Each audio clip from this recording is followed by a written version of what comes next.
This is r/PettyRevenge, where OP closes down a popular pizza place for a couple of days. My name is Trey, and this is Reload Reacts. Just so you guys know, this is actually my second time doing this because the first time, Audacity completely crashed on me and I had to redo the entire thing. So I hope you guys enjoy. This first post is by Revolutionary Ant. Last week, I was out and about making a start on some errands I had. As I was walking, I was going through my long to-do list in my head. I wasn't frowning, but I also wasn't smiling either. My face was just in neutral. A man starts heading towards me, and as we pass, he tells me, "Smile, it could be worse." I stop, stare at him for a moment, and then say, "My parents were in an accident. My mum died on impact. We're turning off my dad's life support tomorrow." The guy looked like a robot being suddenly shut down. His face fell. He looked like a deer in headlights. He stuttered and stammered. He was obviously trying to think of something to say, and when he couldn't, he turned around and speed walked away. My parents are both fine. There was no accident. But it annoys me when people think they have the right to dictate how people are feeling and what expressions they make. Especially when they don't know what is going on in their lives. It's unhelpful and patronizing. Imagine telling somebody who had just been given a terminal diagnosis, "Smile, it could be worse." Or somebody who has lost a child, or been laid off, or is otherwise struggling and in a terrible situation. Yeah, I totally agree with the OP. These people don't have any idea what the other person's going through. Why don't they just mind their own business? It's got nothing to do with them. They don't even get anything out of it.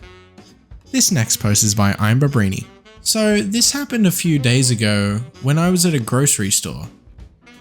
I was patiently in my lane, and beside me was the priority lane for senior citizens, PWDs, etc.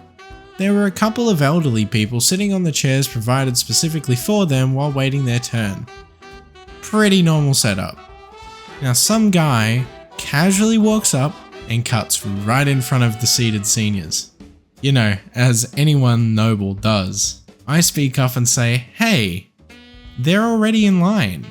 And this guy, without even looking at me, as though he was prepared to answer the second he did it, goes, "I didn't see them standing in line though." Real smug. Real dismissive, buddy. The elderly people looked uncomfortable but didn't want to cause a scene. So I shut up, and I simmered. A few minutes later, we're still in the lanes, and I notice his cart is stacked with what looks like camping gear, such as a sleeping bag, paper plates, marshmallows, instant noodles, a portable stove, etc. And there it was, a single can of butane gas. And right there, I saw an opportunity. This guy's blabbering on the phone, totally distracted. So I casually leaned over, plucked the butane from his cart, and slid it into mine. He didn't even notice. It's fine. He checked out and left.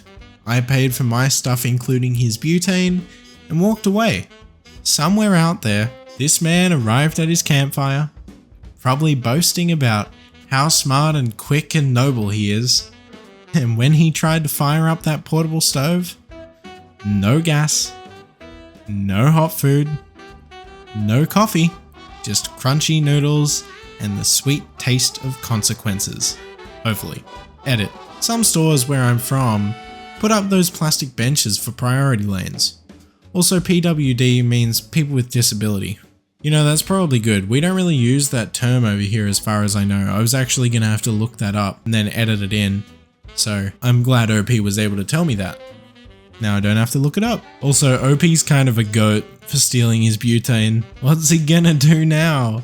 Hopefully it's one of those caravan place ones and not a wilderness one, so he doesn't know how to light a fire, and he's been using it for all of his source of light and heat as well. And so now he just doesn't have anything to go camping with. Because the only two things that are happening is either he gets there without the butane or he doesn't go. Either way, OP wins something, no matter what. This next post is by Drafixo. When I was 15, I worked at a very popular pizza place in Canada that rhymes with nut. It was run and managed by a couple of college kids that thought they were big stuff running a pizza joint. Congratulations! I was in between work and didn't want to work at a fast food place, but my first choice at the local arena fell through because I had to be 16 to work with certain chemicals and the stuff they have at the pool. Months away, but it was a no-go. So I bit the bullet and applied. I got the job and was hired for working in the kitchen. Within a month, they wanted me to learn how to make dough. I wasn't for it because that meant I had to come in every weekend at 6 AM to have dough ready for when they opened at noon. I said fine, I'd learn, but I don't want to do it every weekend. I was a kid. I enjoyed my weekend time and was much happier working weeknights. Seems fair enough to me. They assured me I would only have to work one weekend dough shift a month. That's pretty reasonable. I said okay, great. They got my partner in crime, we'll call Scott, to agree to the same thing. We both learned and nailed it. Within 2 weeks of learning, we were back-to-back weekend shifts. I worked every Saturday, Scott worked every Sunday, going forward. I went to my boss, told her, and she laughed, said too bad.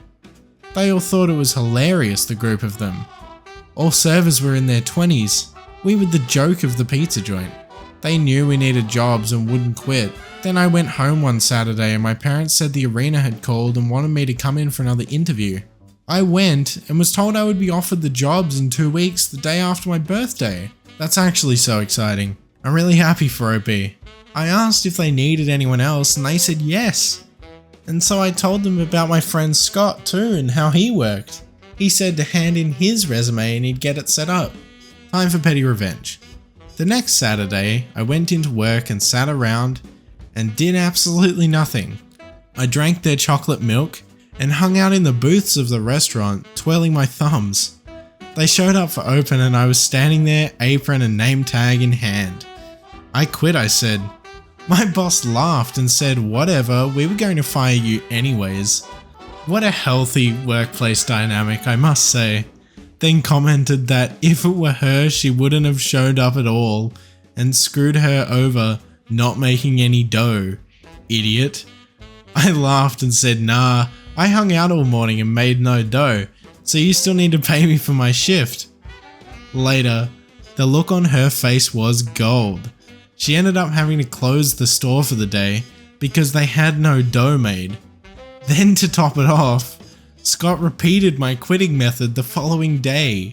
We worked together at the arena for the rest of high school and told that story fondly. Edit. Wow, so this blew up overnight. I was not expecting that. Yeah, so the process of making dough, or at least when I worked there, was a non-stop grind, mix, dough, pull out, start next batch.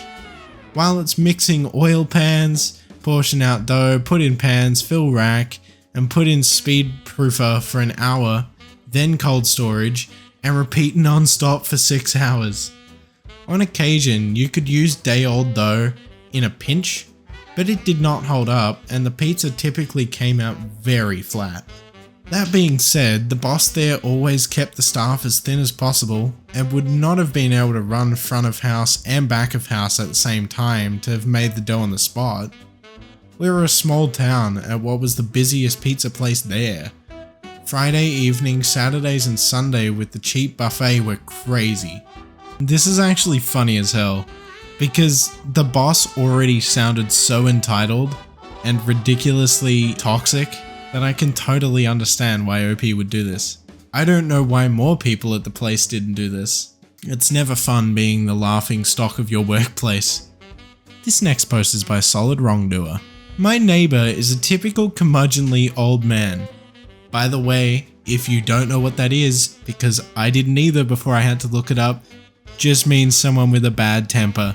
Don't know why OP had to use that ridiculously long word, but here we are. He loathes the fact that I do not rake my leaves. Yay, pollinators! He tells anyone who will listen how much he hates it. Even the mailman said, wow, that guy does not like you. My leaves do not touch his yard at all. We are separated by a chain link fence. The wind can't even blow them in his space. They have zero effect on his life. Yesterday when I got home, all of my leaves that could be seen from his window had been raked into a pile around the corner of my house. Another neighbor said she saw him in my yard raking them up. Me, being quite curmudgeonly myself, waited until after dark, snuck out, and put all my leaves back where they belong.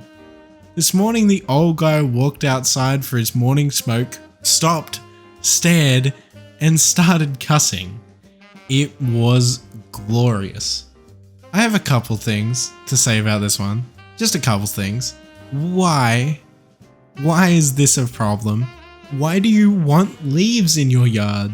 Like, okay, the old guy has no right. It's not his business. It doesn't affect him at all. Sure. Why do you want leaves in your yard though? I get that this is petty revenge. I guess they just wanted to prove a point that it's not his business. I don't know. This one's kind of a weird one for me. This next post is by Busy Bullet. Many years ago, I had a corner desk near the door. Co-workers would regularly put their drinks on my desk on their way to the restroom and pick them up on the way back. After asking them not to do that, I put an extra waste bucket at the end of the desk and started tossing their drinks into it. They were often genuinely surprised to find no drink when they came back through.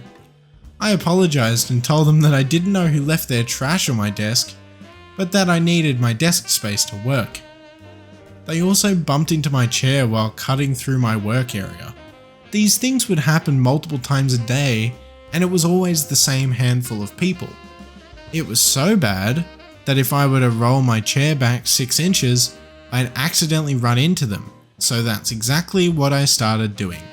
When I had to get a file from the side drawer, I would roll my chair back and turn sideways to get the files. I decided that I needed a file pretty much every time someone was cutting through my workspace. What a weird coincidence. It took a few times, but the worst offenders soon stopped after a few interactions between their ankles and my chair legs. I would always profusely apologize and ask if they were okay, offer to help them get back to their desk, write an accident report, etc. Nobody was ever seriously injured, but I'm sure there were some bruises. I'm not proud, but I would do it all again if I were in that desk in that office. Look man, I feel like you feel worse about it than you should. They were walking into a chair, not a knife. It's fine man. They knew what they were doing, you told them to stop, they didn't stop. Sometimes that's just how you teach people things. Kinda dark, but not inaccurate all the time. I'm glad you were able to reclaim your space, OP, because it is yours. This was r/PettyRevenge. If you enjoyed this video, make sure to go check out some other videos on the channel. And also make sure to hit that subscribe button because I post new Reddit content every single day.